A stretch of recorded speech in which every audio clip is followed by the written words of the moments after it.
ओम शांति। 3 मई 2026 revise course है 18 जनवरी 2010। ब्रह्मा बाप समान नष्टो मोहा स्मृति स्वरूप बनने के लिए मन का टाइम टेबल बनाकर कर्म करते कर्म योगी अशरीरी बनने का अभ्यास करो। एक है ब्रह्मा बाबा, दूसरा ब्रह्मा बाप समान। लक्ष्य क्या है तुम्हारा? ब्रह्मा बाप समान और ब्रह्मा बाबा समान। ब्रह्मा बाबा समान अर्थात 16 कला संपूर्ण निर्विकारी, और ब्रह्मा बाप समान अर्थात कलातीत। ब्रह्मा बाप समान नष्टो मोहा स्मृति स्वरूप, देह सहित देह के सब संबंधों को छोड़ किसकी शरण में आ जा। बिना नष्टो मोहा बने संभव नहीं, कल्पना भी नहीं करनी चाहिए।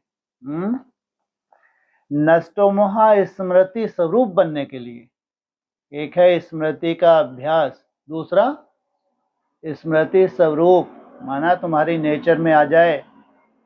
मन का टाइम टेबल बनाकर जब से उठे मुंह धुलाई कर आओ। जब से उठे तब से लेकर सोने तक ज्यादा से ज्यादा कितना सोते हो? ज्यादा से ज्यादा 6 घंटे, 5-6 घंटे। कितने घंटे बचे? 18 घंटे। उसको कितने हिस्से में बांटो? 4 या 5 हिस्से में बांटो। तो 3-3 घंटे के मान लो, 3 घंटा 4 घंटा अपनी सुविधा के हिसाब से। अगर ऐसा टाइम टेबल सेट नहीं किया तो तुम्हारे लिए नहीं है। ब्रह्मा बाप समान बनना, निरंतर योगी बनना, कलातीत बनना, तुम कल्पना मत करो। ये पहली बार नहीं बोल रहे, पहले भी क्या किया है? अव्यक्त वाणी में पूरे सेटिंग की है, पूरे दिनचर्या की सेटिंग की है कर्म योगी बनने के लिए। तो मन का टाइम टेबल बनाकर कर्म करते कर्म योगी। इसका मतलब जो भी जिस वक्त जैसा भी तुम कर्म में हो उस वक्त स्वयं स्थिति कैसी चाहिए? जैसे तुम बैठ के अभ्यास करते हो उस वक्त वैसा ही प्रयास करना होता है। ऐसा नहीं उस वक्त हल्का छोड़ दिया तो कर्म योगी नहीं बन सकते। सफलता स्वरूप तभी बनेंगे जब कर्म कर रहे हो कैसी स्थिति हो, कैसा अभ्यास। बनने में टाइम लगता है लेकिन अभ्यास करना होता नहीं करना होता। इसलिए लंबे समय का अभ्यास फिर तुमको कैसा बनाता है? जैसा तुम चाहते हो वैसा बन जाते हो। तो टाइम टेबल बनाकर कर्म करते कर्म योगी अशरीरी बनने का अभ्यास करो। आज चारों ओर के बच्चों में विशेष स्नेह समाया हुआ है। आज के दिन को कहते हैं स्मृति दिवस। ब्रह्मा बाबा ने शरीर छोड़ा, एक लक्ष्य देके गए समान बच्चों को। कैसा बनना था उनको? 16 कला संपूर्ण बनना था और नई दुनिया सतयुग में आना था उनको। तो वो किसको फॉलो करते हैं? 18 जनवरी किसके लिए है खास? ब्रह्मा बाबा का स्मृति दिवस मनाते हैं। बाप दादा ने अमृत वेले से चारों ओर देखा, चाहे देश में चाहे विदेश में सभी बच्चों के दिल में बाप के स्नेह की तस्वीर दिखाई दी। कौन सा बाप?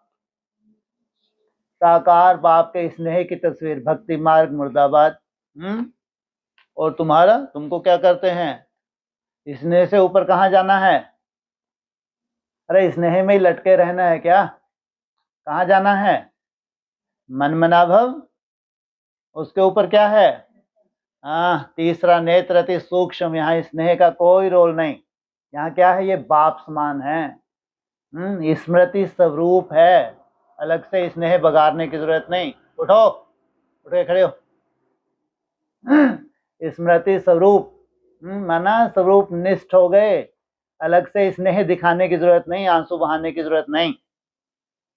तो आज के दिन को कहते हैं स्मृति दिवस। बाप दादा ने अमृत वेले से चारों ओर देखा, चाहे देश में विदेश में सभी बच्चों के दिल में बाप के स्नेह की तस्वीर दिखाई दी, और बाप के दिल में भी हर एक बच्चे के स्नेह की तस्वीर दिखाई दी। उनका अपना कुटुंब है। 16 कला संपूर्ण से इनको शुरुआत होनी है, फिर कलाएं कम होते होते 14 कला होते होते 8 कला में जाके और धर्मों में कन्वर्ट होना है, या फिर तने में भी रहने वाले हैं। तो आज के दिन को विशेष स्नेह का स्मृति का दिवस कहते हो। बाप दादा ने अमृत वेले से भी अपने बच्चों के तरफ से अनेक स्नेह के मोतियों की मालाएं देखी। जैसा बाप वैसे बच्चे।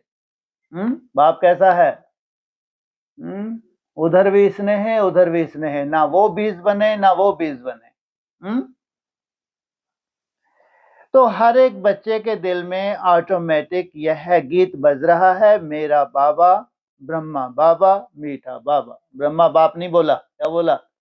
मेरा बाबा मृत्यु देने वाला बाबा, मीठा बाबा मृत्यु देने वाला। मीठी कैसी मृत्यु मिलती है इनको? कैसी? सहज। और कुछ समय का तो टॉर्चर होते हैं। कब? जब हार्ट अटैक होता है। अक्सर ये गति होती है, अक्सर। तो जब बाप की गति, वो बच्चों की गति। मन पावरफुल नहीं बनाया, स्मृतियों में क्या घूम रहे हैं ये हैं? क्या है? स्नेह के मोती। क्या? और एक दूसरों को तो लेन देन कर रहे हैं स्नेह का। अरे मन में तो अभी क्या है, कल क्या होगा तुमको मालूम है क्या? तो ये अटैक आएगा नहीं आएगा? क्या है ये? स्वरूप निष्ठ नहीं है ये मन से ही खेल खेल रहे हैं। ये है भक्ति मार्ग। हाँ, भावनाओं का फल मिलता है, ऐसा नहीं कि भावनाओं का फल नहीं मिलता। हाँ, लेकिन ये साइंस नहीं है, ये राजयोग नहीं है। इसलिए गति भी कैसी होती है? जैसी बाप की गति वैसी बच्चों की गति। तो मेरा बाबा ब्रह्मा बाबा मीठा बाबा, और बाप दादा के दिल में यह गीत बज रहा है, मीठे बच्चे प्यारे बच्चे। बाप दादा के दिल में मीठे बच्चे प्यारे बच्चे। आज हर एक के अंदर और शक्तियों के सिवाय स्नेह की शक्ति ज्यादा समाई हुई है। यह परमात्मा स्नेह, ईश्वरीय स्नेह सिर्फ संगम युग पर ही अनुभव होता है। यह परमात्मा स्नेह अनुभव ही जाने। दो तरह का स्नेह, एक परमात्मा स्नेह, दूसरा ब्रह्मा बाबा का स्नेह भी तो है, ऊपर बताया ना। जैसा तुम्हारा स्नेह है तो बाबा का भी विशेष रूप से वैसा स्नेह होता है। लेकिन यहाँ क्या बोला? यह परमात्मा स्नेह, ईश्वरीय स्नेह सिर्फ संगम युग पर ही अनुभव होता है। यह परमात्मा स्नेह अनुभवी ही जाने। परमात्मा स्नेह की बात की है, अनुभवी ही जाने, जो हर एक बच्चे को सहयोगी बना देता है। बाप दादा ने देखा सर्व बच्चों में स्नेह का अनुभव बहुत बहुत समाया हुआ है। कूट कूट के समाया हुआ है। जाना कहाँ है इनको? एक सुंदर दुनिया में जाना है, जहां दुख अशांति है ही नहीं। सुंदर दुनिया को बनाना नहीं है, उस सुंदर दुनिया में जाना है।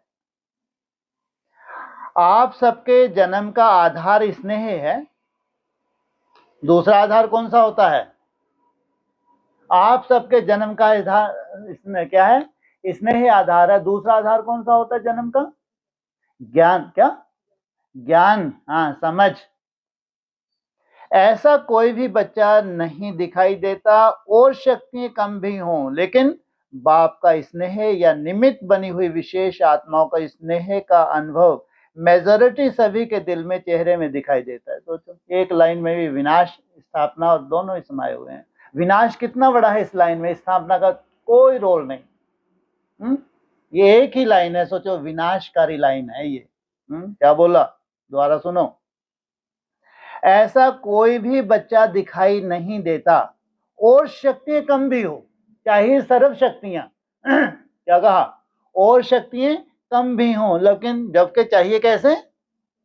सर्व शक्तियां चाहिए, और शक्तियां कम भी हों, लेकिन बाप का स्नेह या निमित्त बनी हुई, बाप तो छोड़ो, इनमें क्या जो निमित्त बनी हुई हैं वो अधूरी हैं। बाप से भी पीछे हैं या बाप से आगे हैं ब्रह्मा बाबा से, हैं और ही पीछे की कैटेगरी, या निमित्त बनी हुई विशेष आत्माओं के स्नेह का अनुभव मेजॉरिटी सभी के दिल में, चेहरे में दिखाई देता है। सोचो, जैसी मति है वैसी तुम्हारी गति है। अभी आप सबको आज विशेष यहां तक किसने पहुंचाया? किस विमान में आए? तो एक ही स्वर में हम सब बता सकते हैं, वो किस विमान से आए थे? स्नेह के विमान से दौड़े दौड़े आए थे। ट्रेन में आए या विमान में आए, सबकी सूरत में स्नेह समाया हुआ है, तो स्नेह के प्लेन से पहुंच गए ना। कुछ भी करना पड़ा लेकिन स्नेह के प्लेन में सभी पहुंच गए हो। आज के दिन को स्मृति दिवस कहा जाता है, लेकिन स्मृति दिवस के साथ साथ समर्थी दिवस भी कहा जाता है। तुम्हारा है स्मृति दिवस, और साथ साथ डिपेंड करता है तुम्हारी स्मृति के ऊपर, नहीं तो क्या है उसमें समर्थ स्वरूप भी समाया हुआ है।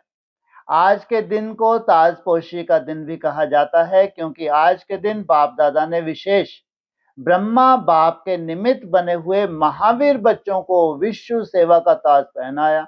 बाप दादा ने ब्रह्मा बाप, यहाँ ब्रह्मा बाबा की बात नहीं हो रही, तो ब्रह्मा बाप के निमित्त बने हुए महावीर बच्चों को, ये निमित्त मात्र हैं, इंस्ट्रूमेंट हैं, विश्व सेवा का ताज पहनाया। ब्रह्मा बाप खुद अननोन हुए और बच्चों को विश्व सेवा का स्मृति का तिलक दिया। कब से? ब्रह्मा बाप माना ब्रह्मा का भी बाप। कब राज तिलक दिया ब्रह्मा को? 43 में। और खुद क्या हुए? अननोन। और आगे किसको रखा? बच्चों में भी कौन बच्चा? ब्रह्मा बाबा, कृष्ण बच्चा। तो ब्रह्मा बाप खुद अननोन हुए और बच्चों को विश्व सेवा के स्मृति का तिलक दिया, बच्चों को करण हार बनाया और स्वयं करावन हार बने। आपने समान फरिश्ता स्वरूप का वरदान देकर लाइट का ताज पहनाया, और बाप दादा ने जो ताज तिलक का वरदान दिया उसी प्रमाण बच्चों का कर्तव्य देख खुश हैं। बच्चों ने सेवा का वरदान कार्य में लाया। यह देख बाप दादा खुश हैं। इनका पार्ट क्या था? पूरे विश्व में बाबा का ढिंढोरा पीटना, वो इन्होंने कर दिखाया। अभी तक जो पार्ट बजाया है और आगे भी बजाना है, उसकी पदम गुना ब्रह्मा बाप विशेष मुबारक दे रहे हैं। वाह बच्चे वाह। पूरे विश्व में क्या किया है? बाप को प्रत्यक्ष करने के निमित्त बने हैं। विदेश में भी चक्कर लगाया तो क्या देखा? हर बच्चा स्नेह में समाया हुआ है, तो बाप द्वारा समर्थियां मिली हैं, क्योंकि यह दिन विशेष स्नेह से समर्थियों का वरदान प्राप्त करने का दिन है। बाप दादा ने देखा कोई बच्चे बहुत अच्छे याद की लगन में सेवा में लगे हुए हैं, अमृत वेला बहुत अच्छी रीति से अनुभव करते हैं। फाउंडेशन तुम्हारा क्या है? खास अमर भव का वरदान लेने के लिए अमृत वेला। और अमृत वेले में खास तुम कौन सा भोग करते हो? अमृत का पान कर। तो क्या है अमृत? निसंकल्प। कौन पांचों तत्वों में से कौन सा तत्व है जिसका तुम भोग करते हो अमृत वेले?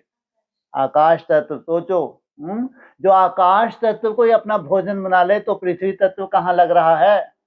जल तत्व कहाँ लग रहा है? अग्नि तत्व की कोई औकात नहीं, वायु तत्व की कोई औकात नहीं। सोचो, जो सबसे सूक्ष्म है, सबसे महीन है, उसी को जो अपना भोजन बना ले तो क्या होगा? ये जो नीचे के तत्व हैं स्वतः ही तुम्हारे कंट्रोल में आएंगे, या एक एक को तुमको कंट्रोल करना पड़ेगा? रिजल्ट क्या है? स्वतः।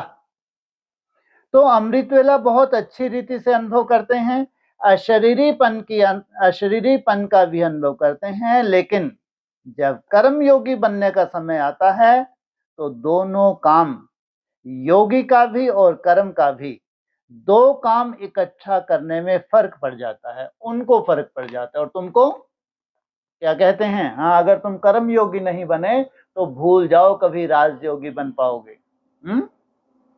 तो पुरुषार्थ करते हैं कि कर्म और योग का बैलेंस हो, लेकिन जैसे अमृत वेले शक्तिशाली अवस्था का अनुभव करते हैं, वैसे कर्म में फर्क पड़ जाता है, मेहनत करनी पड़ती है। और बाप दादा ने सभी बच्चों को कह दिया है कि विश्व का विनाश अचानक होना है। क्या? पूरे विश्व का, चाहे ब्राह्मणों का विश्व हो, चाहे 800 करोड़ का विश्व हो, इनका विनाश अचानक होना है। अगर सारा दिन अटेंशन के बजाय किसी भी धारणा की कमी होने के कारण कर्म योगी की स्टेज में फर्क आता है, तो विश्व के विनाश की डेट तो बाप दादा अनाउंस नहीं करेंगे, लेकिन अपना जीवन काल समाप्त कब होना है यह मालूम है। अगर कर्म योग में अलवेलापन है तो बाबा यही इशारा देना चाहता है कि उस डेट से पहले तुम अपनी अच्छे से प्रैक्टिस कर लो। कौन सी डेट से पहले?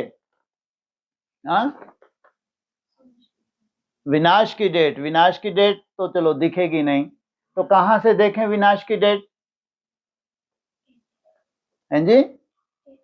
धारणाओं का राजा जब परफेक्ट हो गया, 100% धारणा हो गया, समझो यही विनाश की डेट है। तब तक तुम्हारी जो प्रैक्टिस है, परफेक्शन नहीं, कम से कम तुम्हारी जो लगन है, कौन सी, कितने सेकंड, 5-10 सेकंड में तुमको जो लगन लगती है, बार बार जो तुम प्रैक्टिस करते हो, ये तुम्हारी लगन है। इसी में बीज समाया हुआ है। कौन सा? कैसा बन जाओगे? एकदम परफेक्ट बन जाओगे। तो मालूम है क्या? लेकिन अपना जीवन काल समाप्त कब होना है मालूम है? कोई को मालूम है कि मेरी मृत्यु फलानी डेट पर होना है? मालूम है? बोलो। इतने बैठे हैं, नई दुनिया में है। नई दुनिया, तुम अगर अपनी डेथ की डेट ही नहीं निकाल पाए तो नई दुनिया कैसी? सोचो। क्या नई दुनिया में क्या स्मृति आनी चाहिए? तुम्हारी मृत्यु कब तक हो जाएगी, ये तुमको यही डेट नहीं अगर तुम निकाल पा रहे तो तुम्हारा पुरुषार्थ किस काम का? बोलो भाई। किसी को भी साक्षात्कार नहीं होता? किसका? तुम्हारी मृत्यु का साक्षात्कार। ये कैसी नई दुनिया, अजीब दुनिया है ये। अपनी मृत्यु को भी नहीं निकाल पा रहे, बताओ। अरे चलो किसी की मृत्यु बता दो, तुम्हारी नहीं, किसी की तो मृत्यु दिखती होगी, नजदीक है। एक की होगी तो तुम बचोगे क्या? अरे भूकंप आते तो सबके ऊपर आते हैं, एक के ऊपर आएगा? एक मरेगा तो सब मरेंगे ही मरेंगे। क्यों? समान पुरुषार्थी जो हैं, समान पुरुषार्थी हैं, सब एक नहीं है, लेकिन जो समान पुरुषार्थी हैं उनकी मृत्यु भी साथ साथ होनी चाहिए, नहीं होनी चाहिए? तो मृत्यु फलानी डेट पर होना है, मालूम है? वह हाथ उठाओ। कोई नहीं उठा रहा। हाँ, अगर इसको ऐसे रूप से बोलते, तुम्हारा जो कौन सा बड़े तो बड़ा टाइटल होता है, तुम्हारा बाप क्या, कौन सा टाइटल मिलता है उसको? बात मृत्यु टोलोटी नॉट, बच्चा बुद्धि कहीं की। अरे मृत्यु की बात हो रही है, दूसरी तरफ अमर, क्या है तुम्हारे बाप का टाइटल? अमरनाथ और अकाल मूर्त। सोचो, अगर अकाल मूर्त की बात करें तो शायद तुम्हारी बुद्धि में थोड़ा बहुत ठकासा होता है। मृत्यु की बात करें तो फिर देह विमान ठूस ठूस के भरा है। बात एक ही है या दो हैं? एक ही बात है। तो मालूम है? वह हाथ उठाओ। अचानक कुछ भी हो सकता है, कोई प्रकृति का कारण बनता है तो कितने का मृत्यु एक साथ हो जाता है। तो भूकंप आया, बड़ी से बड़ी बाढ़ आ गई, कोई ऐसा हाहाकार का सीन प्रकृति ने ला दी, तो एक साथ मृत्यु होती है नहीं होती? तो विश्व के डेट का संकल्प से अलवेला नहीं बनना। क्यों? अभी बाप दादा ने अनाउंस नहीं की है। कौन सी? विश्व की डेट। अरे नहीं अनाउंस की है तो संगम युग तो बीत गया। कितने वर्ष बचे हैं संगम युग के? 10 वर्ष ज्यादा से ज्यादा। तो इससे ज्यादा तो कोई गुंजाइश नहीं है। तो आपकी जगदम्बा का स्लोगन था, तो कभी भी कब नहीं कहो अब, कल कुछ भी हो जाए लेकिन मुझे एवर रेडी रहना है। मुझे एवर रेडी रहना है, तो उसमें क्या समाया हुआ है? मुझे एवर रेडी रहना है, कल कुछ भी हो जाए, बेफिक्र बादशाह। तो उसमें क्या समाया हुआ है अगर तुम एवर रेडी हो? संपूर्णता में जितनी भी गिफ्ट बाप तुम्हारे लिए लाया वो सब वो गिफ्ट तुम उसमें समाई हुई है। सोचो, तो इतनी तैयारी सबके अटेंशन में है। आपने कर्मों का हिसाब था चुकतू किया? कहाँ विनाश की बात कर रहे हैं, और कहाँ वो डेट सामने है, और तुमने अपने कर्मों का हिसाब किताब चुकतू नहीं किया है, तो थोड़ा सा चिंता का विषय है। चार ही सब्जेक्ट, ज्ञान, योग, सेवा और धारणा, चार ही तरफ, चारों में ऐसी तैयारी है। क्या? चाहे ज्ञान कैसा पराकाष्ठा का, बगाड़ने वाला नहीं, जो प्रैक्टिकल ज्ञान है भविष्य का, वो ज्ञान। दूसरा योग, किनका नामी ग्रामी होता है? जब पूरी तरह नष्टो मोहा बन जाते हो, पूरी तरह संन्यास धारण करते हो, तब तुम्हारा योग नामी ग्रामी होता है। फिर सेवा, बैठे बिठाए क्या बनते हो? विश्व सेवाधारी, मुरली का महावाक्य है। और धारणा, धारणा की भी पराकाष्ठा। चार ही सब्जेक्ट, चारों में ऐसी तैयारी है। पूरा बेहद का वैराग्य का अनुभव चेक किया, हद का वैराग्य नहीं, क्या कहा? पूरा बेहद का वैराग्य अपने दिल से, दिल में चेक किया कि एवर रेडी हैं। नष्टो मोहा स्मृति स्वरूप, क्योंकि ब्रह्मा बाप ने भी स्वयं को पुरुषार्थ करके ऐसा बनाया। जो अनुभवी बच्चों ने देखा, कोई भी तरफ यह वातावरण नहीं था, कोई हिसाब किताब का। अचानक अशरीरी बनने का अभ्यास, अशरीरी बनाकर उड़ गए। कौन कौन? ब्रह्मा बाप। और ब्रह्मा बाबा के लिए क्या बताया है मुरली में, कैसा हुआ था अंतिम समय? कैसा था? एक तरफ कर्म भोग की अति थी, दूसरी तरफ बच्चों से नष्ट मोह होना था, तीसरी तरफ बाप। और एक मुरली में बोला है, शरीर छोड़ने से पहले सतो प्रधान अवस्था को प्राप्त करो। सोचो, तो कोई ने समझा कि ब्रह्मा बाप जाने वाले हैं। जब सीने में दर्द हो रहा है, जब हाहाकार मची है, तो उस वक्त क्या साक्षात्कार हो रहा था? कि अभी जाने का समय आ गया। और यहाँ क्या कह रहे हैं? कोई ने समझा कि ब्रह्मा बाप जाने वाले हैं। अगर सतो प्रधान अवस्था कोई आत्मा प्राप्त है तो उसकी मृत्यु एक सेवा करती है, डर पैदा नहीं करती। मुरली में क्या बोला है? तुम्हारी मृत्यु कैसी होनी चाहिए? उससे सेवा होनी चाहिए। कि इतनी सुंदर मृत्यु भी हो सकती है। लेकिन नष्टो मोहा बच्चों के हाथ में हाथ होते भी कहाँ आकर्षण रही? ब्रह्मा बाबा का भी कैसा रहा? 16 कला संपूर्ण बनेंगे नहीं बनेंगे? नहीं बनेंगे। तो कुछ ना कुछ नष्टो मोहा बने नहीं बने? नहीं बने। सबसे बड़ा सबूत क्या है ब्रह्मा बाबा का नष्टो मोहा का? हाँ, अपने बच्चों को भी प्रॉपर्टी से कोई लेना देना नहीं। अपना करो, अपना जो भी तुमको करना है, शादी वादी जो करनी है करो, मेरा उसमें कोई रोल नहीं। तो फिक्स है ब्रह्मा बाबा, ब्रॉड ड्रामा भी उनका फिक्स है। तो फरिश्ता बन गए, बच्चों को फरिश्ता बनाने का तिलक दे गए। क्या? खुद क्या बन गए? शरीर छोड़ के फरिश्ता। और बच्चों को शरीर छोड़ के या शरीर रहते रहते छोड़ के? तो इसका कारण बहुत समय अशरीरीपन का अभ्यास रहा। कई अनुभवी बच्चे जो साथ रहे हैं उन्होंने अनुभव किया, कर्म करते करते ऐसे अशरीरी बन गए। तो यह जो कर्म योग में अंतर पड़ जाता है, इसका कारण कर्म करते यह स्मृति में इमर्ज नहीं होता। मैं आत्मा हूं, यह तो सब जानते ही हैं, लेकिन मैं आत्मा कौन सी आत्मा हूं? मैं करावनहार आत्मा हूं और यह कर्म इंद्रियां करनहार हैं। यह करावनहार का स्वयमान कर्म करते स्मृति स्वरूप में रहे। चारों कर्म इंद्रियों से, चाहे कर्म इंद्रियों से कर्म कराया, लेकिन मैं करावनहार हूं, मालिक हूं। इस सीट पर अगर सेट हैं तो कोई भी कर्म इंद्रिया ऑर्डर में, सीट पर अगर सेट है तो कोई भी कर्म इंद्रिया ऑर्डर में रहेंगी। बिना सीट पर सेट होते कोई किसका नहीं मानता। तो करावनहार आत्मा हूं, यह कर्म इंद्रियां करनहार हैं, करावनहार नहीं हैं। अगर कर्म इंद्रियां करावनहार हैं तो तुम क्या बन गए? क्या बन गए? तुम रचना बन गए। रचयिता कौन बन गई?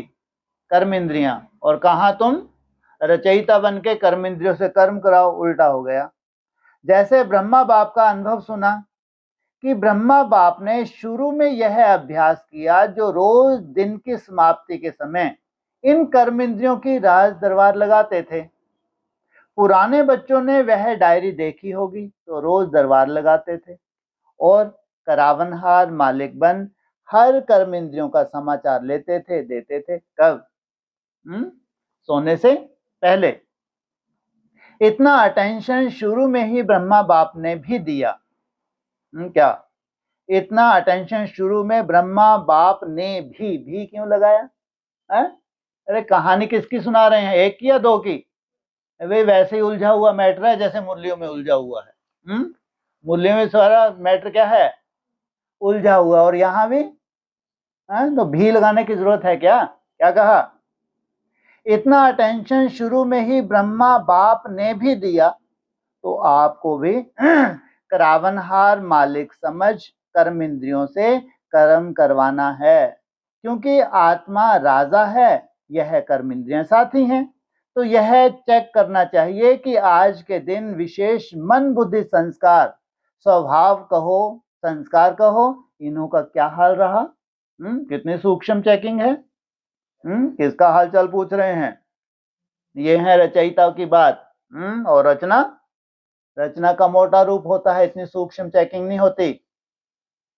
तो मन बुद्धि संस्कार स्वभाव को हो संस्कार करो, इन्हों का क्या हाल चल रहा, और फौरन चेक करने से कर्म इंद्रियों को अटेंशन रहता है कि हमारा राजा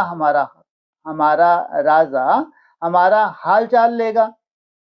तो आत्मा राजा करनहार कर्म इंद्रियों से करावनहार बन चेक करो। नहीं तो देखा गया है, कई बच्चे कहते हैं हम कर्म इंद्रियों को ऑर्डर करते हैं लेकिन फिर हो जाता है। पुरुषार्थ करते हैं लेकिन कोई कोई संस्कार या स्वभाव ऑर्डर में नहीं रहते। अक्सर ऐसा होना या उस गैप को बढ़ना, बहुत अंतर हो गया। क्या होना चाहिए? अक्सर वैसा होना या फिर वो गैप बढ़ता जा रहा है। तो उसका कारण इस अपने स्वयमान की सीट पर सेट नहीं रहते। बिना सीट पर बैठने के ऑर्डर कितना भी करो तो ऑर्डर मानने वाले मानते नहीं हैं। तो कर्म करते अपने करावनहार मालिकपन की सीट पर सेट रहो। कई बच्चे यह भी बाप दादा से रूह रेहान करते हैं कि बाबा आपने हमें सर्वशक्तिवान बनाया। शक्तिवान भी नहीं, सर्वशक्तिवान का वरदान हर एक बच्चे को ब्राह्मण जन्म लेते हुए दिया है। याद है अपने जन्म का वरदान? हर एक बच्चे को बाप ने मास्टर सर्वशक्तिवान भव का वरदान दिया है। मास्टर सर्वशक्तिवान अर्थात थोड़ा सा कल्पना करके देखो अपना भविष्य। कल्पना करके देखो कितनी शक्तियां बोली हैं। सर्व शक्तियां। तो किसने वरदान दिया? ऑलमाइटी अथॉरिटी ने। कौन है? स्वयं भगवान ने तुमको ये वरदान दिया है। लेकिन कंप्लेन करते हैं कि जिस समय जो शक्ति चाहिए वह आती नहीं है, ऑर्डर नहीं मानती। वह क्यों? जब ऑलमाइटी अथॉरिटी का वरदान है, उससे बड़ा कोई नहीं, तो वरदान के स्थिति में स्थित रह करके अगर ऑर्डर करो तो हो नहीं सकता। आप ऑर्डर करो और शक्ति नहीं माने, क्या हो जाता है उस वक्त? भूल जाते हैं क्या कि मैं क्या हूं, मैं रचयिता हूं, मैं मास्टर हूं। तो एक तो आत्मा मालिक है, सर्वशक्तिवान का वरदान मिला हुआ है, उस स्वरूप में स्थित होके मालिक हूं, वरदान है। दोनों स्वरूप के स्मृति के स्थिति में रह के ऑर्डर करो। शक्ति आपका नहीं माने असंभव। क्या आपने ऑर्डर किया और आप रचयिता हो, भविष्य में आपका प्रैक्टिकल स्वरूप बनने जा रहा है, कौन सा? मास्टर सर्वशक्तिवान का। नहीं माने ये कैसे हो सकता है? असंभव। क्योंकि वरदान और बाप के प्रॉपर्टी का अधिकार है। एक तो किसका अधिकार है? बाप की, अगर तुम्हारे पास प्रॉपर्टी है, और फिर वरदान। संगम युग पर आप सबको सर्वशक्तिवान का टाइटल मिला है। सिर्फ उस स्थिति में स्थित नहीं रहते, सदा नहीं रहते, कभी कभी आ जाता है। यह कभी शब्द अपने ब्राह्मण डिक्शनरी से निकाल दो। क्या ब्राह्मण डिक्शनरी से कौन सा शब्द? कभी कभी, अभी अभी हाजिर। आप कहते हो ना कि बाबा आपको हम याद करते हैं तो आप हाजिर हो जाते हैं। है अनुभव? हाथ उठाओ। अनुभव है? किसको याद करते? ब्रह्मा बाबा को याद करते हो, ब्रह्मा बाबा एक टांग पे हाजिर हो जाते। और तुम याद करते हो तो थमला। तो अनुभव है? हाँ बोलो। तो क्या बोल रहे हैं, कुछ समझ भी आ रहा है? हाँ क्या बोला? हाँ जी, क्या मान लिया? शक्ति की तो बात नहीं हो रही। हाँ, बात क्या हो रही है?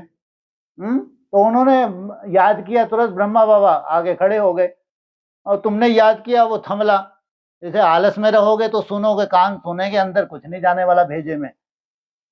सुनाई सब देता है लेकिन अंदर तक नहीं जाएगा, ध्यान रखना। तो क्या कहा? तो बाबा आपको हम याद करते हैं तो आप हाजिर हो जाते हो, और तुम याद करते हो थमला। हाँ हाँ, हो जाते हैं हाजिर। नहीं हो तो फिर हम टप टप आंसू बहाते हैं। मिला भी तो क्या, पत्थर के सनम। काश आप थमला ना होते, कितना मजा आता। काश आप ब्रह्मा बाबा जैसे होते तो कितना मजा आता। सोचो, क्या मिले हैं? पत्थर के सनम। तो है अनुभव? पूछा है? अरे तुम खुद भी थमला बनने जा रहे हो, थमले से थमला टकराए कर कर लंबे हाथ। सोचो। और हिरण्यकश्यप को भी, प्रहलाद को क्या मिला था उस वक्त? थंबे ही तो मिला था, थमला ही तो मिला था। है अनुभव? हाथ उठाओ। अनुभव है? अभी देखो, हाथ तो उठा रहे हो। बाप हाजिर हो जाता है, हजूर हाजिर हो जाता है, तो यह शक्ति क्या है? क्या कह रहा है? वो हजूर हाजिर हो जाता है तो ये शक्ति क्या बड़ी बात है भाई? यह शक्तियां भी आपको बाप के प्रॉपर्टी में मिली हैं, तो मालिक बन के ऑर्डर करो। मालिक बन के ऑर्डर नहीं करते हो, शक्ति खो जाती है ना, तो उसी स्थिति में रहते हुए ऑर्डर करते हो, तो मालिक ही नहीं हो, ऑर्डर क्यों माने? बाप दादा अभी क्या चाहते हैं पता है ना? बाप अभी यही चाहते हैं कि मेरा एक एक बच्चा कर्म करते हुए भी राजा बच्चा बन, स्वराज अधिकारी बन, स्वराज की सीट को नहीं छोड़े। मेरा एक एक बच्चा कैसा? स्वराज अधिकारी वो कब होता है? जब कर्म करते हुए हम मेहनत करते हैं तब। तो राजा सारे दिन राजा ही नहीं होता है ना, तो कभी राजा होता है कभी नहीं। तख्त पर बैठना बैठना या नहीं बैठना वह अलग बात है, लेकिन घर में भी रहते हैं, मैं राजा हूं, यह तो नहीं भूलता ना। राजा जब सीट पे बैठा है तो बात अलग, लेकिन राजा तो राजा ही होगा ना। तो कर्मयोगी और अमृत वेले के यथार्थ योग शक्तिशाली स्थिति, उसमें फर्क नहीं पड़ना चाहिए क्या? कर्मयोगी और अमृत वेले के यथार्थ योग, सोचो कैसा चाहता है कर्मयोग बाबा? अमृत वेले का जो तुम्हारी स्थिति होती है, अमृत वेले के यथार्थ योग शक्तिशाली स्थिति, उसमें फर्क नहीं पड़ना चाहिए, डबल काम है। लेकिन आप कौन हो? आप तो विश्व के परिवर्तक हो क्या? ये पूरे ब्राह्मणों के विश्व के क्या हो? रचयिता हो। रचयिता अर्थात परिवर्तक। विश्व कल्याणकारी हो, इसलिए बाप यही चाहते हैं कि चलते फिरते राजापन नहीं भूलो। क्या हूं मैं? अधीनता नहीं है, अधिकारी हूं, ये मेरा भविष्य मत भूलो। सीट को नहीं छोड़ो। बिना सीट के कोई ऑर्डर नहीं मानता। आजकल देखो सीट के पीछे कितना कुछ करते हैं, अपना हक लेने के लिए कितना प्रयत्न करते हैं। अपना हक कोई छोड़ना नहीं चाहता। तो आप अपना परमात्म हक है, मैं कौन? क्या? तो आप अपना परमात्म हक है, मैं कौन? हर समय जो काम करते हो तो काम करते भी अपने मन का टाइम टेबल बना के रखो। क्या? अपने मन का टाइम टेबल बना के रखो। अमृत वेले उठे तो सुबह कितने बजे तक? तुम्हारा स्वयं के ऊपर विशेष, जब कर्म नहीं होता, कब तक नहीं होता कर्म? जब तक क्लास होती तब तक कोई कर्म नहीं होता, उसके बाद तुम्हारा कर्म योग शुरू होता है। उसका टाइम टेबल बनाओ। यह काम करते हुए मन का स्वयमान क्या रहेगा? क्या? यह काम करते हुए मन का स्वयमान क्या रहेगा? स्वयमान को भी किस खाते में ले जा रहे हैं कि भगवान के दिए हुए टाइटल हैं। कम से कम स्वयमान में तो स्थित रहो। स्वयमान में स्थित होंगे तो फिर क्या रिजल्ट आ जाएगी? धीरे धीरे व्यर्थ कम होगा तो समर्थ स्वरूप भी आ जाएगा। तो आज के दिन कौन सा लक्ष्य रखूंगा? हर काम के टाइम जो भी अपने स्वयमान की लिस्ट है, भले भिन्न भिन्न टाइम टेबल बनाओ। जैसे स्थूल कर्म का टाइम टेबल फिक्स करते हो, वैसे मन का टाइम टेबल फिक्स करो। तुम्हारी तो पूरी रिसर्च किसके ऊपर है? मन के ऊपर। मालूम तो है इस समय यह काम करना है, उसके साथ स्वयमान कौन सा रखना है। मालिकपन का अधिकार किस स्वयमान के रूप में रखना है? यह मन का टाइम टेबल बनाओ। टाइम टेबल बनाने आता है ना? माताओं को आता है? वाह।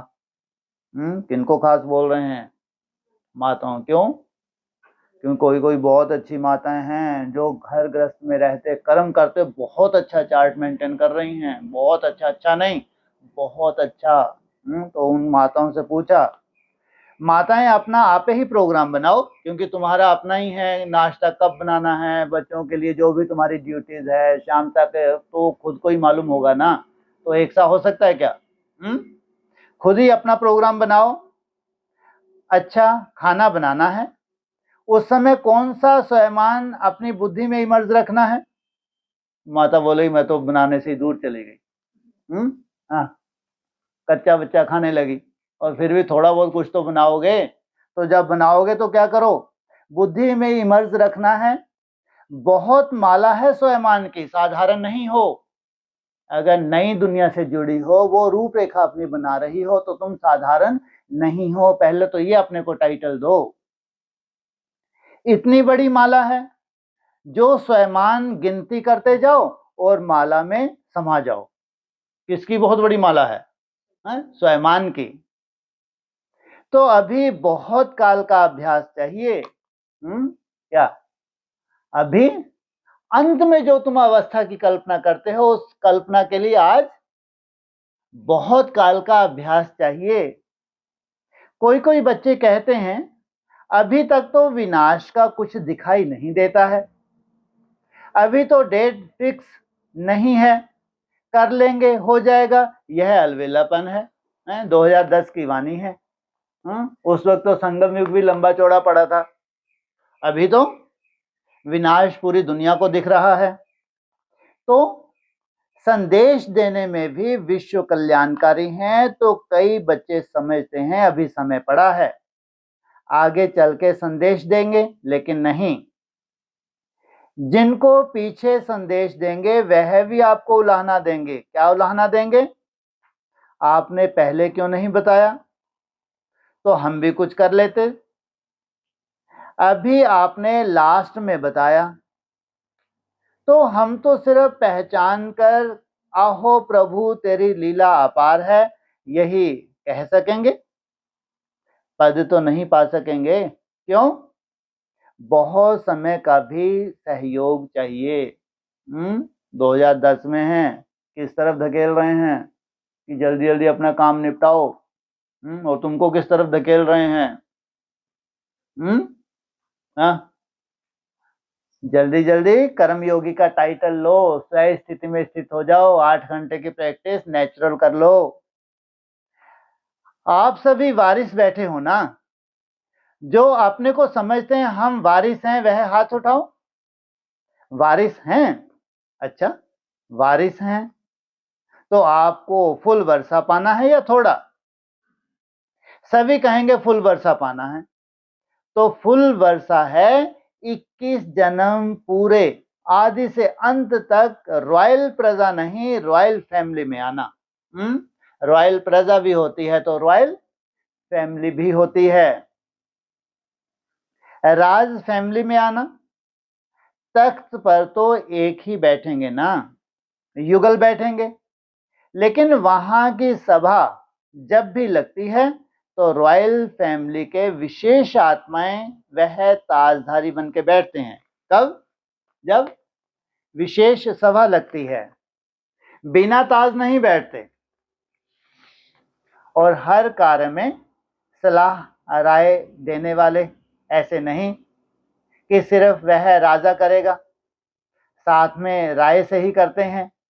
इसलिए अगर संपूर्ण वर्षा लेना है तो पहले जन्म से लेके अंत तक 21 जन्म पूरे, आधे भी नहीं, बीच में तो जाना नहीं है, अकाले मृत्यु तो होना ही नहीं है, तो पूरा वर्षा लेना है कि थोड़े में खुश होना है। आपकी मातेश्वरी जगत अम्बा सदा यह लक्ष्य रखती थी, बाप दादा ने जो आज जो श्रीमत दी, चाहे मनसा, चाहे वाचा, चाहे कर्मना, जो भी श्रीमत दी वह हमें करना ही है।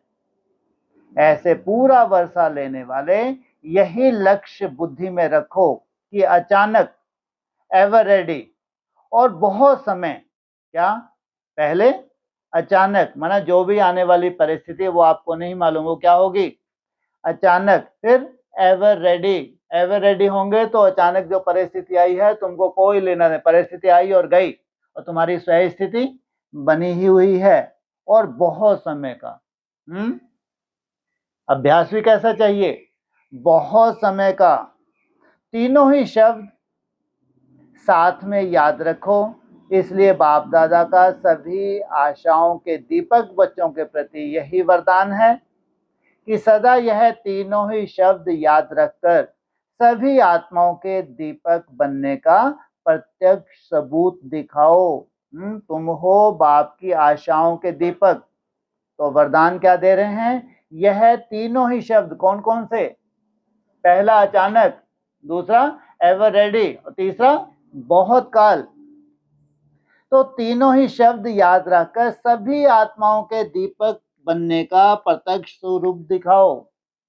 अभी आशाओं के दीपक हो, दूसरों को फिर क्या करो? रास्ता दिखाने का सबूत दो। अच्छा, फॉरेन वाले भी मनसा सेवा से सहयोगी हैं ना। बाप दादा ने देखा कि वृद्धि सब धर्मों में हो रही है, एक धर्म नहीं, सिर्फ हिंदू नहीं, लेकिन मुस्लिम, बौद्धिस्ट, क्रिश्चियन, सब धर्म धीरे धीरे आध्यात्मिकता में रुचि ले रहे हैं।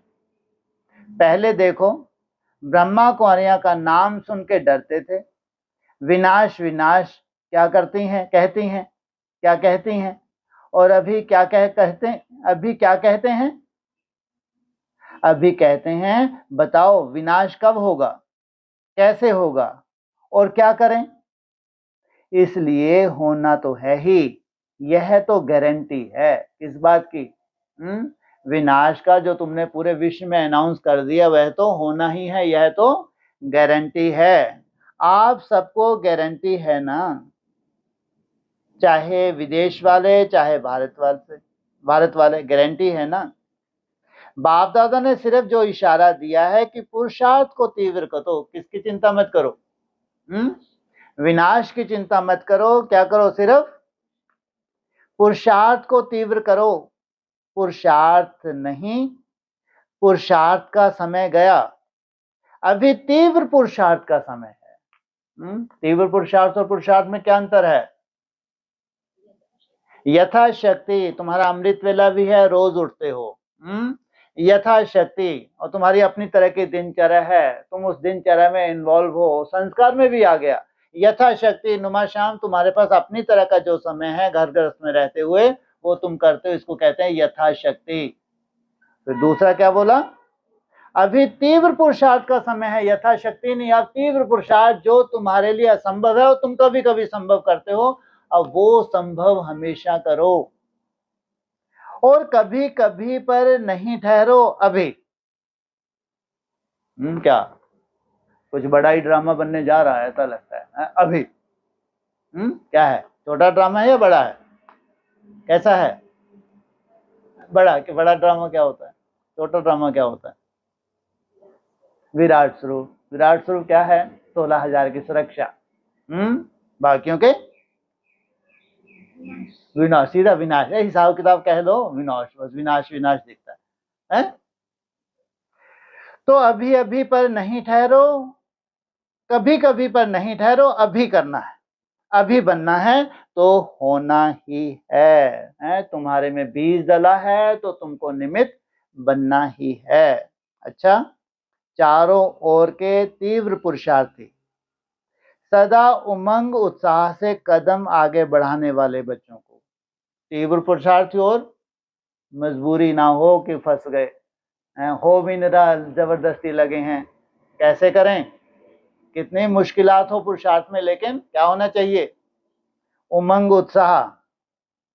तो उमंग उत्साह से आगे बढ़ाने वाले बच्चों को बाप दादा स्मृति दिवस की याद प्यार दे रहे हैं। बाप दादा के दिल में हर एक बच्चा समाया हुआ है, और तुम कहते हो थमला, कितने अजीब हैं, वो क्या कह रहे हैं, बाप दादा के दिल में हर एक बच्चा, कैसे बच्चे हैं ये, कौन से समाये हुए हैं, जो रचयिता हैं, जो सृष्टि के रचयिता हैं, जो नई सृष्टि की शुरुआत करने वाले हैं। तो बाप दादा के दिल में हर एक बच्चा समाया हुआ है, और हर बच्चे के दिल में बाप समाया हुआ है, ये तो ठीक है। क्या बोला, हाँ क्या बोला, क्या मतलब, हर एक बच्चे के बाप दिल में बाप समाया हुआ है, तो फिर कैसे होंगे बच्चे, किस में लगे हुए होंगे, कौन सी मेहनत कर रहे होंगे, और बाप कैसा है तुम्हारा। तो बाप की दिल में बच्चा समाया है, बाप के दिल में बच्चा समाया है, तो मुबारक हो, मुबारक हो, और मुबारक के साथ नमस्ते भी। सोचो ऐसों के सामने क्या करते हैं, वो स्वयं नमन करते हैं, नमस्ते अर्थात नमन करना, झुकना, कौन झुका है, बाप झुका है ऐसे बच्चों के सामने। अच्छा, ओम शांति।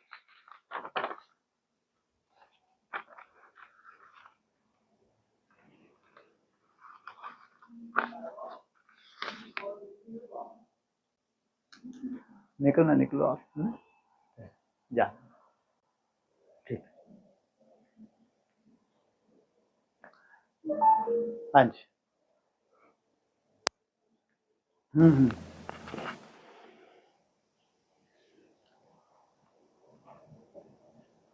बीच में प्रश्न किया ना कि बाप हाजिर नहीं होते, बाप हाजिर नहीं होते, वो तो हाजिर हो जाते हैं, हाँ? वो तो बुलाती हैं, इतनी सुंदर भावनाएं हैं तो ब्रह्मा बाप आके खड़े हो गए। तुमको ऐसा लगता है कि हम बुलाते हैं वो आते नहीं, तुमको ऐसा लगता है, क्यों? कि तुम्हारी बुद्धि में जो बैठा है। क्या? जब तक तुम भावनावादी हो, जब तक भावना से कूट कूट के भरे ये भक्ति मार्ग मुर्दाबाद है, तो मुर्दों के सामने वो थमला। क्या कहेंगे? मुर्दों के लिए वो क्या है? थमला है, थमला। टक्कर मारते रहो, कोई फर्क नहीं पड़ता। तो कहते हैं पत्थर के सनम। नहीं तो अगर तुम भी कैसे बन गए? साक्षी। साक्षी बने रहो बस। तुम भी कैसे बन गए? जैसा बाप तो तुम्हारे लिए सदा, जैसे ब्रह्मा को तो उड़ उड़ के ब्रह्मा बाबा आते हैं, तो तुम्हारा बाप तुम्हारे लिए उड़ उड़ के क्यों नहीं आ सकता भाई? हाँ जी।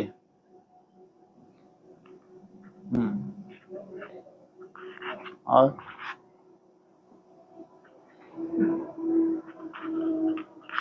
21-2-65 का पॉइंट है। हाँ जी। बाप कहते हैं मेरे में भी पार्ट देखो, भक्ति मार्ग में मैं कितनी तुम्हारी सर्विस करता हूँ। जो मेरी या देवताओं की या जो कुछ मैं उनकी शुभ कामना पूर्ण करता हूँ, देखो कितना पार्ट है उनका। ऊपर रहते हुए भी उस समय में तो वंडरफुल पार्ट है। हम सबको सुखी करके फिर छिपा देते हैं। कितनी बड़ी बात बोली। कब की बात बोली है? भक्ति मार्ग की बात बोली। ऐसा नहीं कि संगम युग पे ही पार्ट है। तो भक्ति मार्ग में भी क्या कहा? लास्ट में क्या बोला? तुम्हारी भावनाओं का फल दिया। क्या फल दिया? सोचो आप। वहां भी जैसा वर्षा तुमको यहाँ दे रहे हैं, वैसा ही वर्षा तुमको द्वापर कलयुग में दिया और खुद को छिपा रखा है। क्योंकि तुम्हारी सात्विक भावनाएं हैं, लेकिन पहचान नहीं है तुमको। जब भावनाएं सात्विक हैं तो प्राप्ति कैसी होगी? जैसी भावना होती है वैसी प्राप्ति कराने वाला कौन? वो बाप। लेकिन पहचान नहीं थी। कितनी बड़ी बात है। जब तुमको पहचान नहीं है तब भी तुमको इतनी सुंदर प्राप्ति हो रही है। अब जब पहचान है तुमको, सोचो, बड़ी से बड़ी प्राप्ति भी है, और इतनी बड़ी प्राप्ति कभी भी, ये जो पार्ट है अभी लास्ट में, और वो जो पार्ट है द्वापर युग में, उसको भी क्या बोल रहे हैं? हाँ जी, वंडरफुल। कितना बड़ा पार्ट है वो भी, सोचो। कितनी पॉपुलेशन है उस वक्त। और धर्म वाले भी हैं, अनेक धर्म धीरे धीरे आ रहे हैं, लेकिन तुम्हारा पार्ट, तुम्हारे प्रति कर्तव्य करना कितनी बड़ी बात है। कितना तुमको थाम के रखना है, कितनी बड़ी बात है।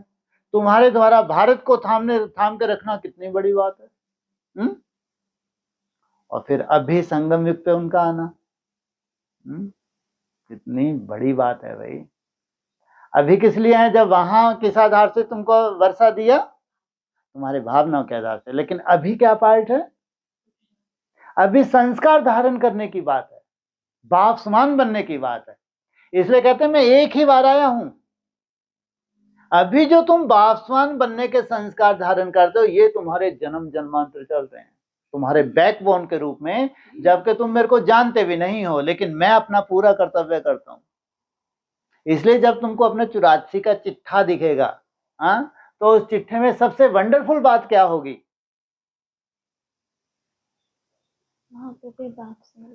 बाप तुम्हारा बैकबोन है। सोचो। यहां तो तुमको पहचान इसलिए मिली है कि तुमको वैसा बनना है। ब्रॉड ड्रामा के 5000 वर्ष के लिए तुमको संस्कार धारण करने हैं।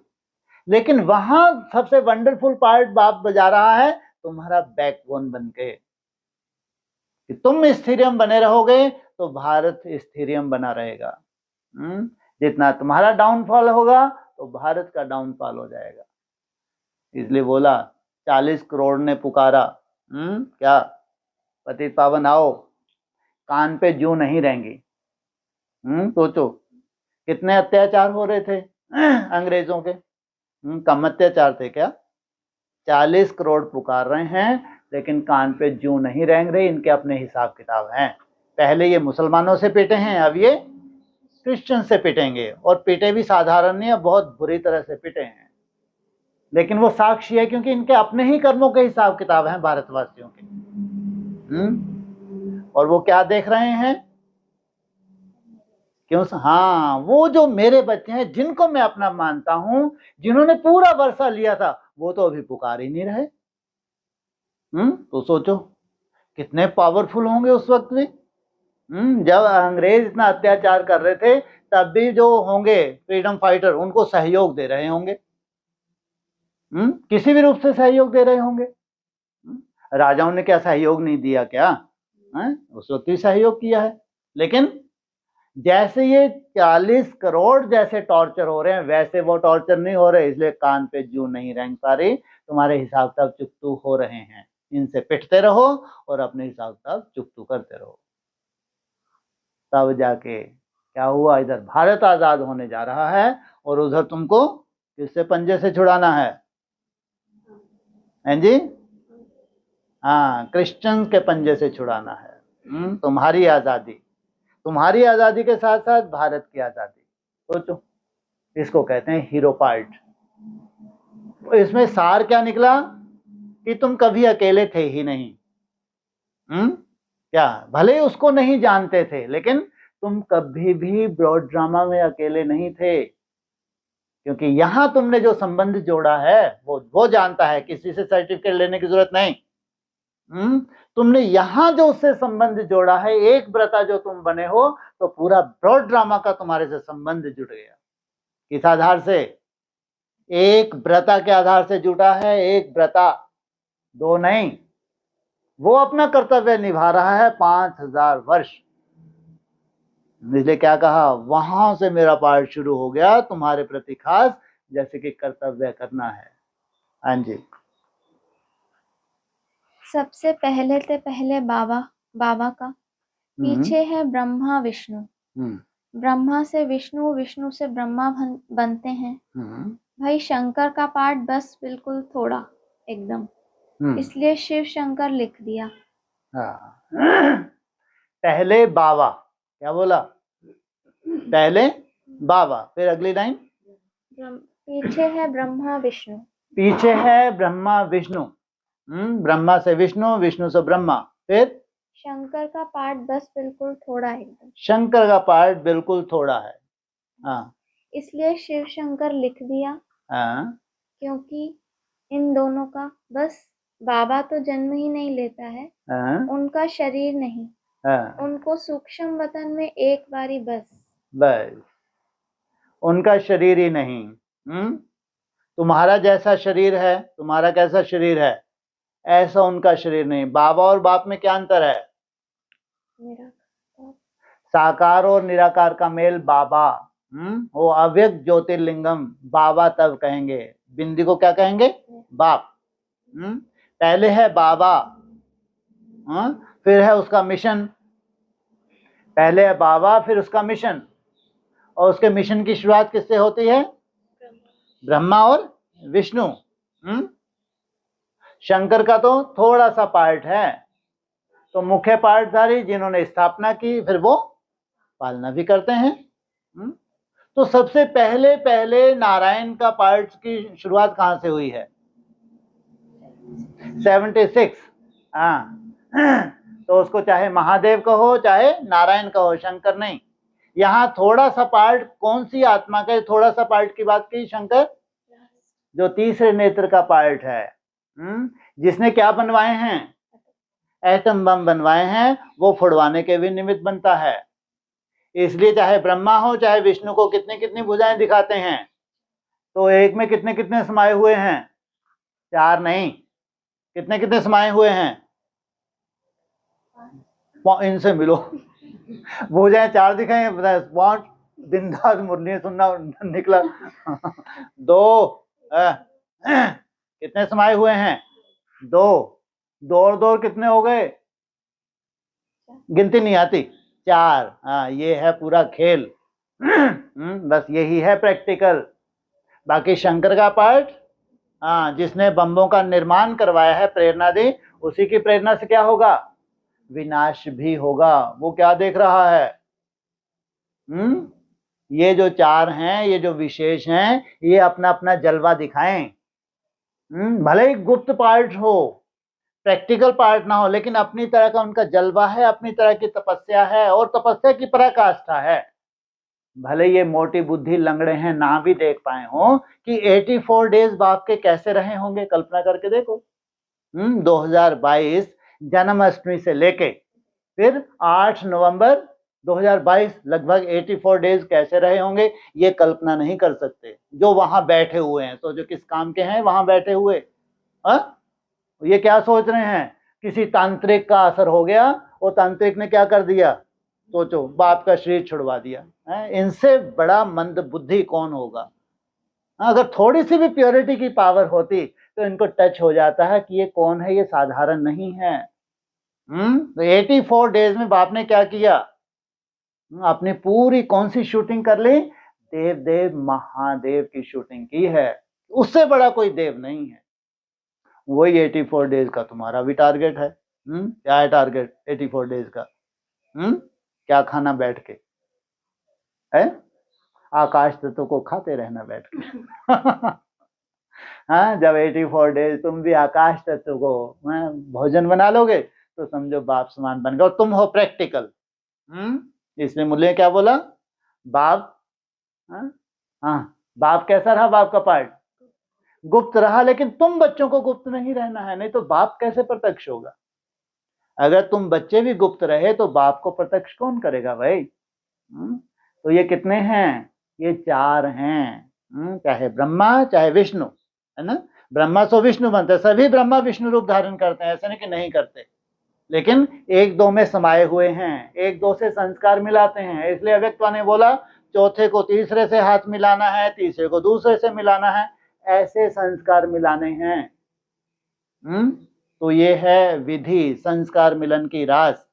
तो सबसे पहले किसकी बात हुई, बाबा, बाप नहीं तो बाबा कौन, अव्यक्त ज्योतिर्लिंगम।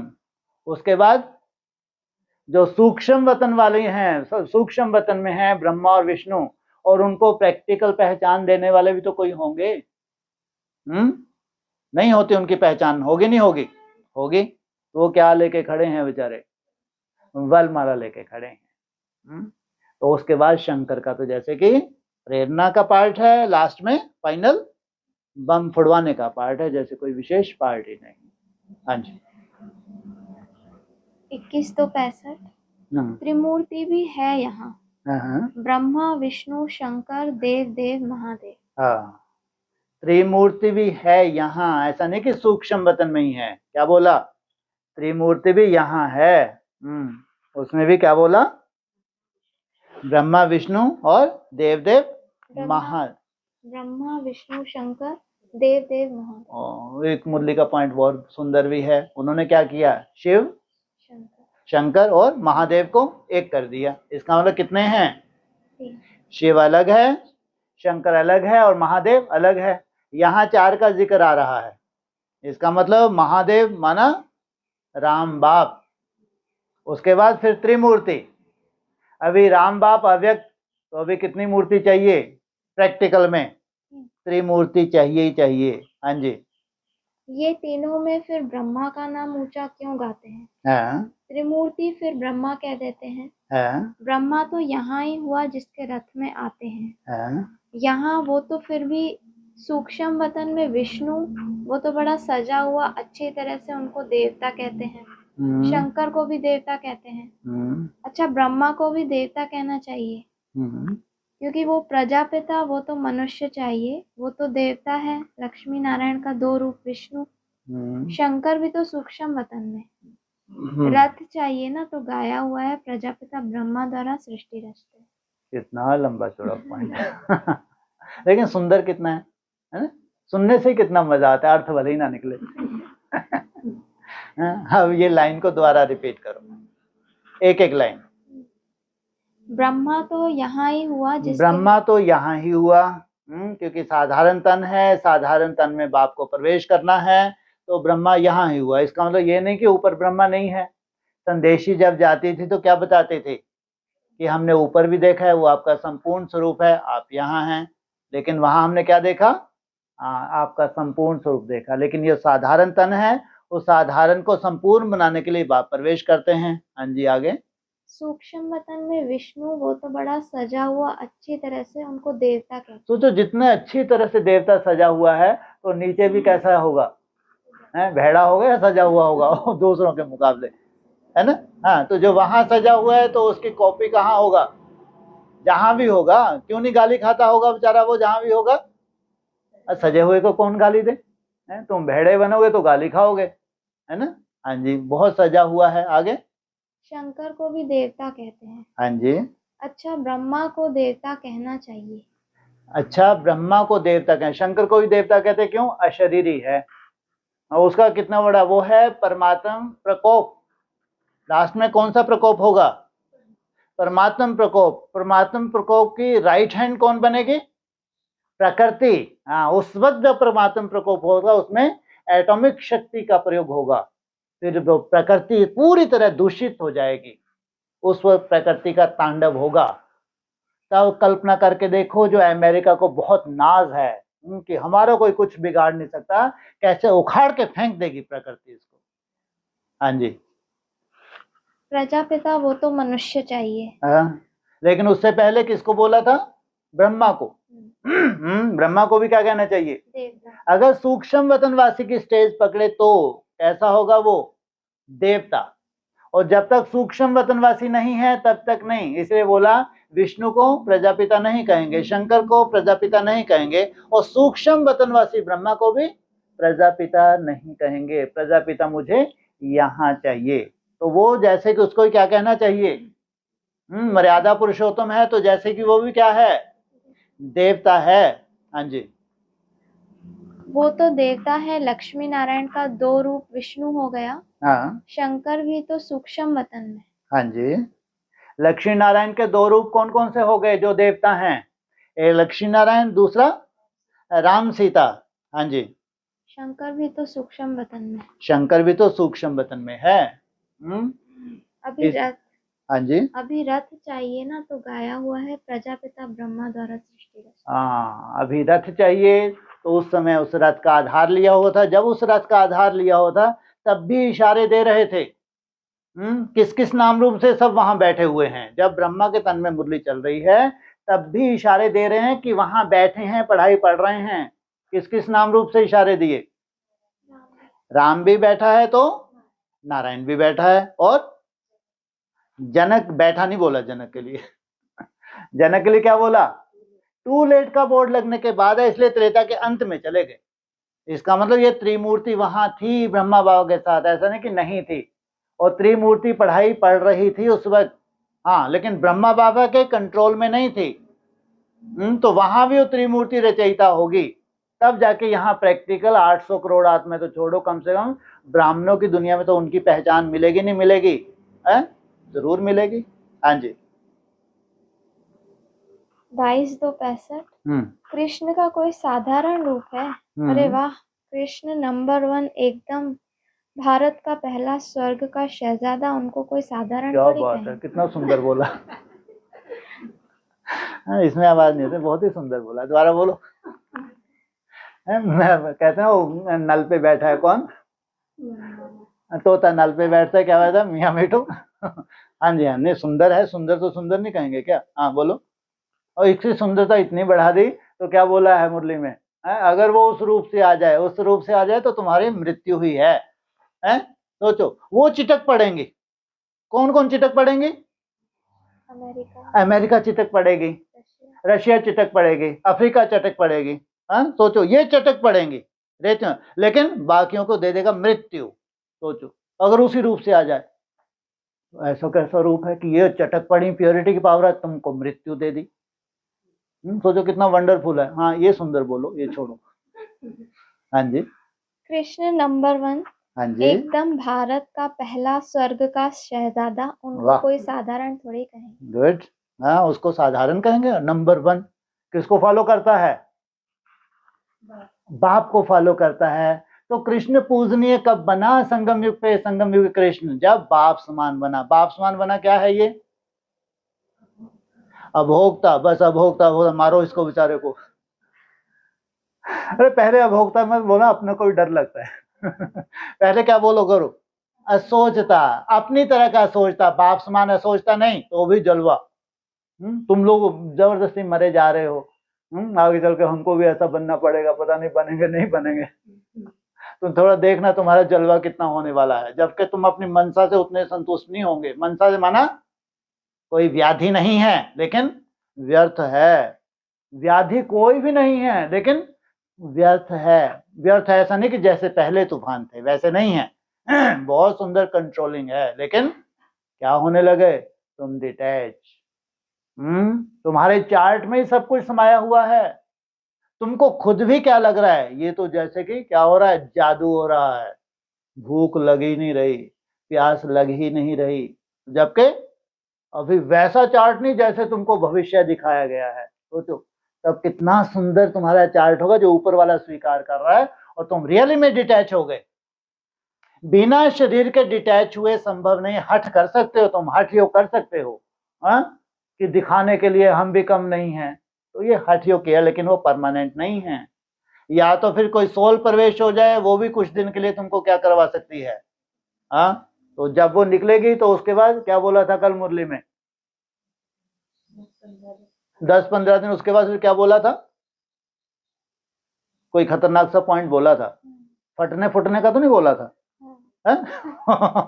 सोचो ये नौबत है ये सोल की, जब सोल प्रवेश करती है तो तुम्हारे जैसे रूप बनाएगी, लेकिन अल्पकाल के लिए होगा, इनको फटना ही फटना है? टाइम बम बना, फटना ही बोलो। तो एक लिमिट के टाइम है, उसके साथ हिसाब किताब है, तो हिसाब किताब है तो हिसाब किताब के भगवान बना के तुमको पूजनीय बना दिया, लेकिन फिर वो टाइम बम है, एक टाइम फिक्स है, उससे ज्यादा नहीं, एक दिन भी ज्यादा नहीं। और जैसे ही वो फटेगा, टाइम बम दूर होगी, तो तुम वैसी नाक रगड़नी शुरू, वहां से नाक रगड़ते रगड़ते सजाएं भोगते भोगते शरीर छोड़ के जाओ। तो सोचो ये है टाइम बम। और तुम्हारा संस्कार, तुम्हारे किस आधार से संस्कार, स्व स्थिति के हिसाब से संस्कार। जितना जितना तुम स्व स्थिति में टिक रहे हो, जितना जितना तुम इंटरनल मेहनत कर रहे हो जो बाहर से नहीं दिखाई जा सकती, ये पूरा अंदर का खेल है, वो है तुम्हारा डिटैचपन। तुम जानो, बाप जाने और न जाने कोई।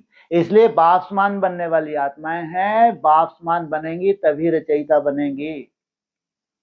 तो इसलिए पहले पहले किसको बोला, वो संगम युग कृष्ण की बात की, जो पहले पहले फॉलो करता है बाप को, बाप समान बनता है, तो फिर उसके लिए बोला कि अगर उसी रूप से आ जाए तो बाप रे बाप कैसा जलवा हो जाए। हाँ जी 22-2-65। हाँ जी। ब्रह्मा तो शिव बाबा का बच्चा हुआ ना, ऐसे कहेंगे क्या कि ब्रह्मा विष्णु का बच्चा, क्योंकि ब्रह्मा विष्णु शंकर ऊपर में शिव उनके बच्चे। वो जो दिखलाया है विष्णु की नाभि से, तो बाबा ने समझाया गांधी जी ने राम राज्य स्थापन करने के लिए पुरुषार्थ किया, फिर वो नहीं हो सका, फिर निकला नेहरू जी नाभि से, अभी नाभि से फिर निकला है शास्त्री जी। वाह क्या बात है। पहली सुंदर लाइन कौन सी थी, द्वारा पढ़ो, पहली लाइन, दूसरी नहीं, इतनी सुंदरता दूसरी में नहीं है। ब्रह्मा तो शिव बाबा का बच्चा, ब्रह्मा तो शिव बाबा का बच्चा, तो जब शिव बाबा का बच्चा है तो अपने बाप जैसा ही बनेगा। एक है ये ब्रह्मा, किसका बच्चा है, शिव बाबा का बच्चा है, तो कैसे संस्कार धारण करेगा, जैसा बाप वैसा बच्चा। शिव बाबा कैसा है, अभोक्ता है, असोचता है, निर्विकल्प समाधि वाला है, तो बच्चा भी वैसा बनेगा। फिर अगली लाइन, एक ब्रह्मा वो जो विष्णु की नाभि से निकले, वो भी तो दिखाया है शास्त्रों में, यही बोला। एक वो ब्रह्मा है जो कहाँ दिखाया है, विष्णु की नाभि से, वो है रचना किसकी, विष्णु की रचना है, वो रचयिता नहीं, इसलिए विष्णु को स्वयंभू बताया है, दूसरा महादेव को स्वयंभू बताया है, ब्रह्मा को नहीं। जब प्रैक्टिकल विष्णु का पार्ट होगा तो उसकी रचना कौन होगा, ब्रह्मा।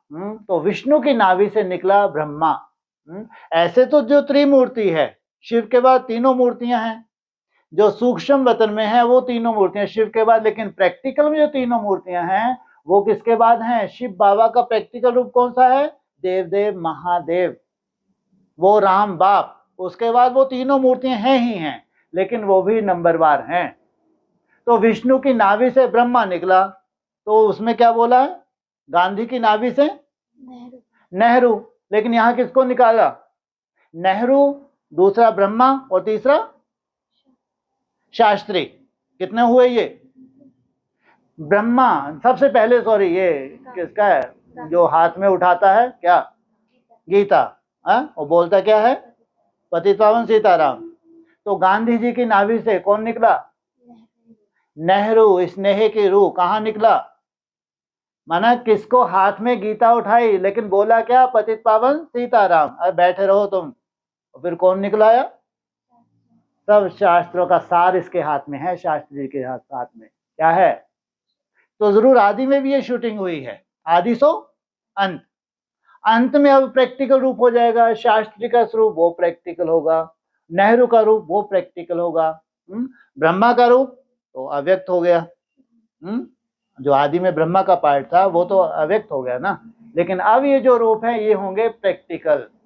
तो वहां जो शूटिंग हुई है तो वैसा वैसा मुरली में इशारा। कितना उलझा हुआ सूत है, सोचो। यहाँ बहुत बड़े दिग्गज अपने को कहे कि हम ये सूत को सुलझाएंगे, लंगड़े, तो इनके बस का है क्या? तो इस सूत को सुलझाने के लिए क्या चाहिए? एकाग्रता की पराकाष्ठा। ऐसा नहीं कि अभी सुलझ रहा है, बहुत सालों पहले का सुलझा हुआ है। अभी तो ये बता रहे हैं कि ये कोई ऐसा उलझा हुआ कभी था ही नहीं। इनके लिए जब एकाग्रता की पराकाष्ठा होती है वहां कुछ उलझा हुआ नहीं रहता, वहां सब सुलझा हुआ रहता है। वो सब प्रैक्टिकल। भविष्य में सब क्या होगा? ये हर एक आत्मा प्रैक्टिकल अपने स्वरूप से प्रत्यक्ष होगी। हाँ जी, चलो 5-10 मिनट बाहर वालों को दे दो। ऑनलाइन किसका कोई प्रश्न है?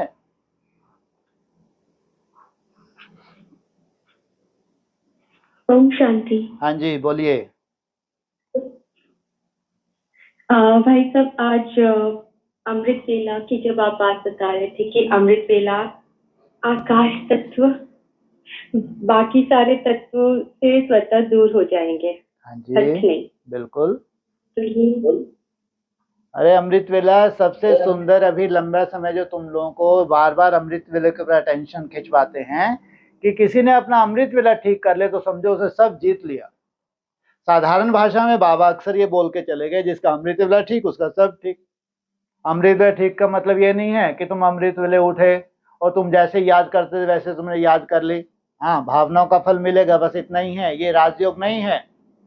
अमृत वेला माना अभी आकाश तत्व की बात निकली। आकाश माना शून्य, और तुम अमृत वेले अगर उस आकाश आत्मा क्या कर रही है? भोजन कर रही है। और आत्मा को सबसे जास्ती तृप्ति या एनर्जी कब मिलती है? जब वो निसंकल्प होती है। वो निसंकल्प माना शून्य, माना वो जैसे आकाश तत्व को ग्रहण करती है। वो है सबसे हाईएस्ट तत्व है। वो चारों तत्व नीचे हैं, इसलिए तुम्हारी आफत होती है। तुमको कौन सी प्रैक्टिस कराई जा रही है? उसकी प्रैक्टिस कराई जा रही है जो असंभव है।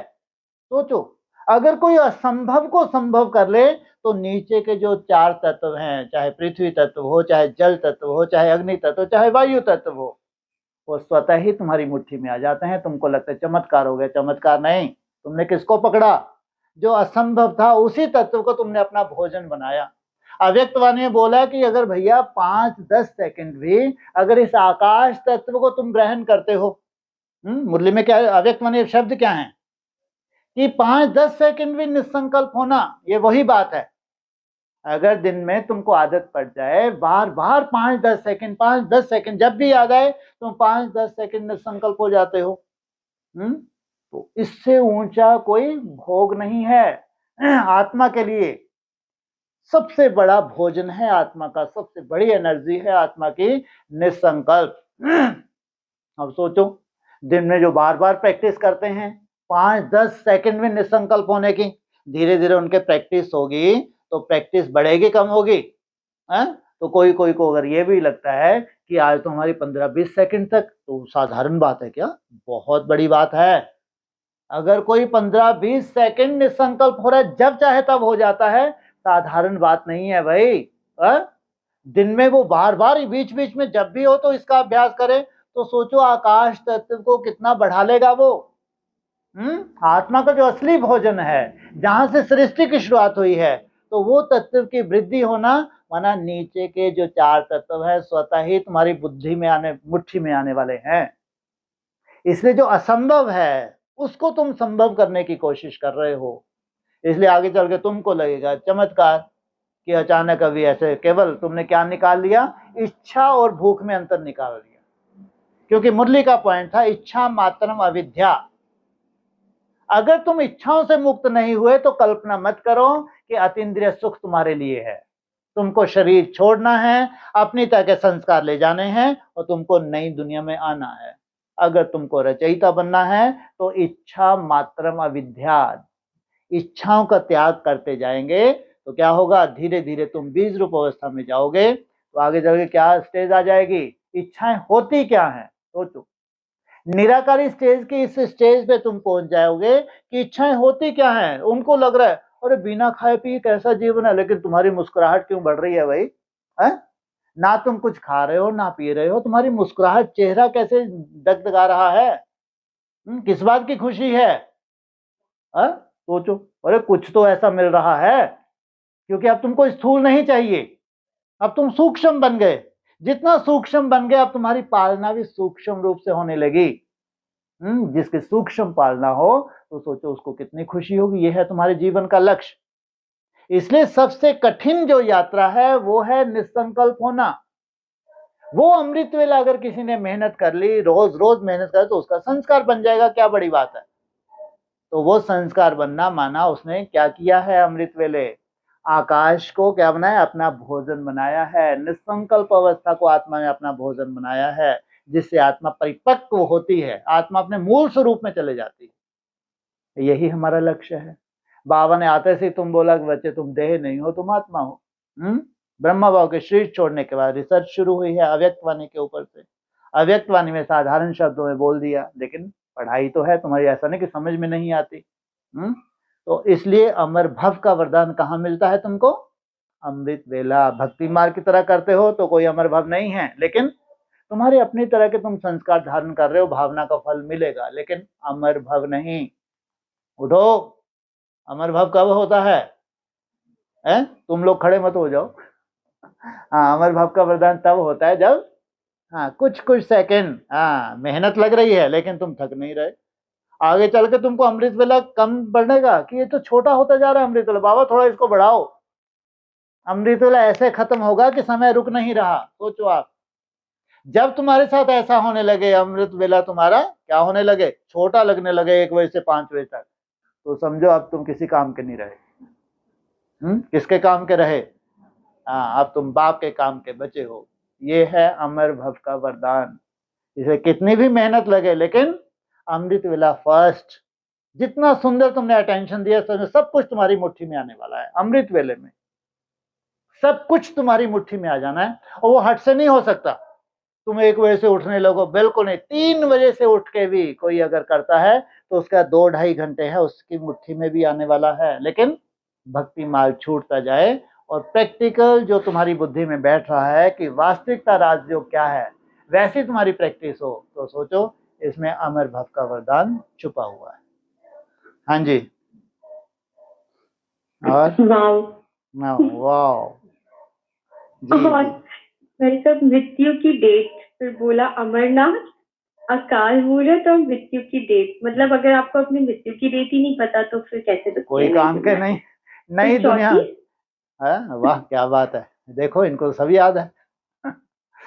बाबा कहते थे अगर तुमको अपना बेवकूफ फैक्टर कब हो तुम, अरे तुमको अपना पार्ट ही नहीं मालूम तो तुम बेवकूफ फैक्टर। नई दुनिया में क्या बोलेंगे, अगर तुमको अपनी मृत्यु की ही डेट नहीं मालूम तो तुम नई दुनिया में हो ही नहीं। है जैसे नई दुनिया पढ़ रहे हो लेकिन कोई काम के नहीं, तुम अपनी मृत्यु की डेट ही नहीं निकाल सकते। सोचो आप कैसी पढ़ाई है, या अजीब पढ़ाई है। तो अब हम मृत्यु की डेट ना बोला करें, क्या बोला करें, अमर भव का वरदान की अगर तुमको डेट याद नहीं है तो तुम्हारे कोई काम के नहीं। नई दुनिया में माना अमर भव का वरदान लेना। इसलिए तुमको पहचान मिली है, मैं जो हूं जैसा हूं, उनको मरने वालों को नहीं, क्योंकि तुमको वैसा बनना है। तुम्हारा बाप सदा ही अमर है या कभी मरता है? 5000 वर्ष इस धरा पे है, उसकी मृत्यु कभी नहीं होती। वो तुमको कैसा बनाता है? आप समान बनाता है, तुम बाप समान बनते हो। जब तुम पूरी तरह से देह भान से छूट जाते हो तो पूरी तरह से समझो तुमने अमृत का पान कर लिया, अमर भव का वरदान मिल गया। अब तुम्हारी मृत्यु नहीं हो सकती। वो है तुम्हारी डेट। मृत्यु माना देह भान से तुम मर गए, देह भान से तुम छूट गए, तब जाके अमर भव का तुमको वरदान मिला। इसे नई दुनिया में क्या अभी तीव्र पुरुषार्थ, क्या बोला? पुरुषार्थ नहीं, कैसा चाहिए? तीव्र पुरुषार्थ, तब जाके 34 आता है। पुरुषार्थ से नहीं आता, किससे आता है? तीव्र पुरुषार्थ से। तो 27 तक कितना सुंदर पुरुषार्थ कर डालेंगे ये। फर्स्ट 27, ऐसा नहीं 27 को देखेंगे तब हमारा फैसला करेंगे, 27 तक ही पूरी ताकत झोंक देंगे। क्या करेंगे कि 27 इनके लिए लास्ट है, फिर तो रिफाइन होना है। 27 तक क्या करना है? इनको पूरी ताकत झोंकनी है। फिर 31 34 तो क्या है? जैसे refine, double refine, triple refine, वो क्या है? वो रिफाइन हो रही है आत्मा, लेकिन ताकत ये 27 तक अगर तुम ताकत लगा के नेचुरल हो जाए तुम्हारा, सुबह उठे आंख खुली और शाम तक तुमने कितना कर लिया रोज की रोज? 480।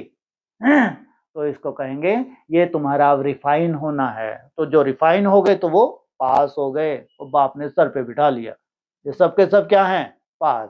चलो सन्यास में। कहाँ जाओ तुम सब लोग? सन्यास करो, कुछ नया करो। क्या करो?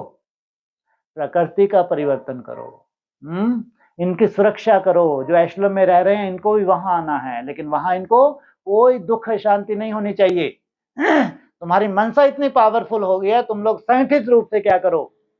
जड़ प्रकृति का परिवर्तन करो, पांचों तत्वों का परिवर्तन करो। ये है बड़ी से बड़ी सेवा, इससे बड़ी कोई सेवा नहीं है। ये महान योगी आत्माएं ही कर सकती हैं, ये भोगी आत्माएं नहीं कर सकती।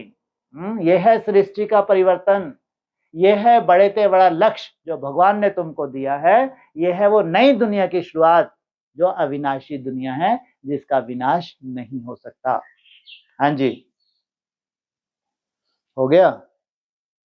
हाँ जी। भाई सर एक और, हाँ जी, जो कहा कि आज कहा ना टाइम टेबल बनाओ पूरे दिन का, हाँ जी, और फिर एक बोला कि मन का भी टाइम टेबल।